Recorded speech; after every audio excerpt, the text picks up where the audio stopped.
തീർന്നുവെന്ന് എഴുതിത്തള്ളിയവർക്ക് മുന്നിലേക്ക് അയാൾ വീണ്ടും അവതരിച്ചു. അതും പുതിയൊരു സിംഹാസനവുമായി. വിമർശകരുടെ വായടപ്പിച്ചുകൊണ്ട് സാക്ഷാൽ ക്രിസ്ത്യാനോ റൊണാൾഡോയും പോർച്ചുഗലും ലോകകപ്പ് വേദിയിൽ തങ്ങളുടെ അശ്വമേധം ആരംഭിച്ചു കഴിഞ്ഞു. ഉസ്ബെക്കിസ്ഥാനെ എതിരില്ലാത്ത 5 ഗോളുകൾക്ക് തകർത്തുവിട്ട പോർച്ചുഗീസ് പടയെ നയിച്ചത് മറ്റാരുമല്ല, സാക്ഷാൽ CR7 തന്നെ. മത്സരത്തിൽ ക്രിസ്ത്യാനോ റൊണാൾഡോ ഇരട്ട ഗോളുകൾ നേടിയപ്പോൾ പിറന്നത് ചരിത്രമാണ്. അതും സാക്ഷാൽ ലയണൽ മെസ്സിക്ക് പോലും എത്തിപ്പിടിക്കാനാകാത്തത്. 6 വ്യത്യസ്ത ലോകകപ്പുകളിൽ ഗോൾ നേടുന്ന ആദ്യത്തെ താരമെന്ന നേട്ടമാണ് റൊണാൾഡോയെ തേടിയെത്തിയിരിക്കുന്നത്. 2006 തുടങ്ങിയ ജൈത്രയാത്ര ഇപ്പോൾ 2026 ലോകകപ്പ് വരെ എത്തിയിരിക്കുകയാണ്. ലയണൽ മെസ്സിയും 6 ലോകകപ്പിൽ കളിച്ചിട്ടുണ്ടെങ്കിലും 5 ലോകകപ്പിൽ മാത്രമേ ഗോൾ നേടാൻ കഴിഞ്ഞിട്ടുള്ളൂ. കളിച്ച 6 ലോകകപ്പിലും ഗോൾ നേടാൻ ക്രിസ്ത്യാനോയ്ക്ക് സാധിച്ചു. എന്നാൽ 18 ഗോളുകളുമായി ലോകകപ്പിലെ ഗോൾ വേട്ടക്കാരിൽ തലപ്പത്താൾ മെസ്സിയാണുള്ളത്. ലോകകപ്പിൽ ഗോൾ നേടുന്ന പ്രായം കൂടിയ 2ാമത്തെ താരമായും റൊണാൾഡോ മാറി. കാമറൂണിൻ്റെ റോജർ മിലയാണ് ഈ റെക്കോർഡിൽ തലപ്പത്ത്. എന്നാൽ ലോകകപ്പിൽ ഇരട്ട ഗോൾ നേടുന്ന പ്രായം കൂടുന്ന താരമെന്ന റെക്കോർഡ് 41കാരനായ റൊണാൾഡോയ്ക്ക് സ്വന്തമായി. ലയണൽ മെസ്സി കഴിഞ്ഞ ദിവസം കുറിച്ച റെക്കോർഡാണ് ഇന്നലെ തകർന്നത്. ഓസ്ട്രേലിയക്കെതിരെ മത്സരത്തിൽ ലയണൽ മെസ്സി നേടിയ ഇരട്ട ഗോളിൻ്റെ റെക്കോർഡാണ് റൊണാൾഡോ തിരുത്തിയത്. മെസ്സി 2 മത്സരത്തിലൂടെ 5 ഗോളുകൾ നേടിയതിൻ്റെ വലിയ സമ്മർദ്ദം റൊണാൾഡോയ്ക്കുണ്ടായിരുന്നു. തൻ്റെ അവസാന ലോകകപ്പിൽ മെസ്സി നിറഞ്ഞാടുമ്പോൾ അതിൻ്റെ ഒപ്പം നിൽക്കാൻ സാധിച്ചില്ലെങ്കിലും ആരാധകരുടെ പ്രതീക്ഷ കാക്കാനെങ്കിലും റൊണാൾഡോയ്ക്ക് സാധിക്കേണ്ടതായുണ്ട്. ഇതിൻ്റെ സമ്മർദ്ദം ഇന്നലത്തെ ഉസ്ബെക്കിസ്ഥാനെതിരെയ മത്സരത്തിലൂടെയാണ് റൊണാൾഡോ തകർത്തത്. റൊണാൾഡോയുടെ ഗംഭീര തിരിച്ചുവരവ് കാണാൻ കാത്തിരുന്ന ആരാധകർ ഇപ്പോൾ ഡബിൾ ഹാപ്പിയാണെന്ന് തന്നെ പറയാം. റൊണാൾഡോയുടെ എല്ലാ പോരാട്ട വീഡിയോയും കണ്ട മത്സരമായിരുന്നു ഇത്.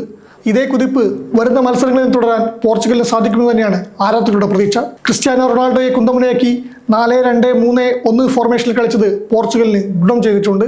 ജാവോ ഫെലിക്സ്, പെഡ്രോ നെറ്റോ എന്നിവർ അല്പം നിരാശപ്പെടുത്തിയെങ്കിലും ബ്രൂണോ ഫെർണാണ്ടസ് ശോഭിച്ചു. വിറ്റീഞ്ഞ, നെവസ് എന്നിവരും പ്രതിരോധ നിരയിലെ താരങ്ങളും കിടിലൻ പ്രകടനം പുറത്തെടുത്തു. ഇതേ ഫോം വരുന്ന മത്സരങ്ങളിൽ നിലനിർത്താൻ പോർച്ചുഗലിന് സാധിക്കുമെന്നാണ് കാത്തിരുന്ന് കാണേണ്ടത്. എന്തായാലും താൻ തിരിച്ചെത്തിയെന്ന് ക്യാമറ കണ്ണുകൾ നോക്കി ഉറക്കെ വിളിച്ചു പറഞ്ഞാണ് റൊണാൾഡോ കളം വിട്ടത്. പോർച്ചുഗൽ ടീമിൽ ഭിന്നതകളില്ലെന്നും തങ്ങൾ ഒന്നാണെന്നും ഒരിക്കൽ കൂടി അദ്ദേഹം ഓർമ്മിപ്പിച്ചു. ഇരട്ട ഗോളുകളോടെ തന്നെ തിരിച്ചുവരവ് അറിയിച്ചതിന് പിന്നാലെ റൊണാൾഡോ എല്ലാ വിമർശകരുമായി പറഞ്ഞത് ഞാൻ തിരിച്ചു വന്നു എന്നായിരുന്നു. ആളുകൾ ഒന്നും മറക്കരുത്, താൻ വിരമിക്കണമെന്ന് കുറേ പേർ പറയുന്നുണ്ട്, പക്ഷേ ഞാൻ ഇവിടെയുണ്ട്. പുറത്തുള്ള ശബ്ദം എപ്പോഴും ഇങ്ങനെയായിരിക്കും, അതിനെ നമുക്ക് നിയന്ത്രിക്കാനാവില്ല.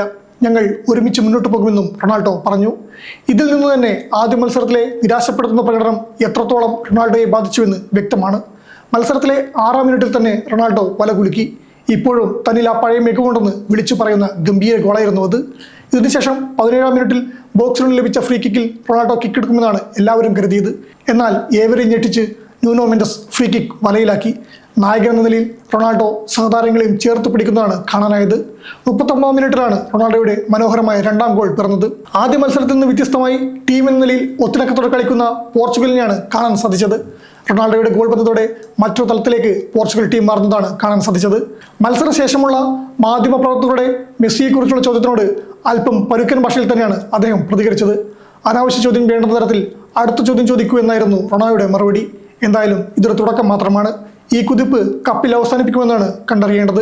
ഒന്ന് വ്യക്തമാണ്, വിമർശനങ്ങൾ എത്രയേറെ ഉണ്ടായാലും പ്രായം 41 കഴിഞ്ഞാലും കളിക്കളത്തിൽ ആ പഴയ വേട്ടക്കാരൻ്റെ വീര്യം ഒട്ടും ചോർന്നു പോയിട്ടില്ലെന്ന് റൊണാൾഡോ തെളിയിച്ചു കഴിഞ്ഞു. മെസ്സിയുമായുള്ള ആ തുല്യശക്തിയുള്ള പോരാട്ടം ഈ ലോകകപ്പിനെ കൂടുതൽ ആവേശകരമാക്കുമെന്നതിൽ സംശയമില്ല.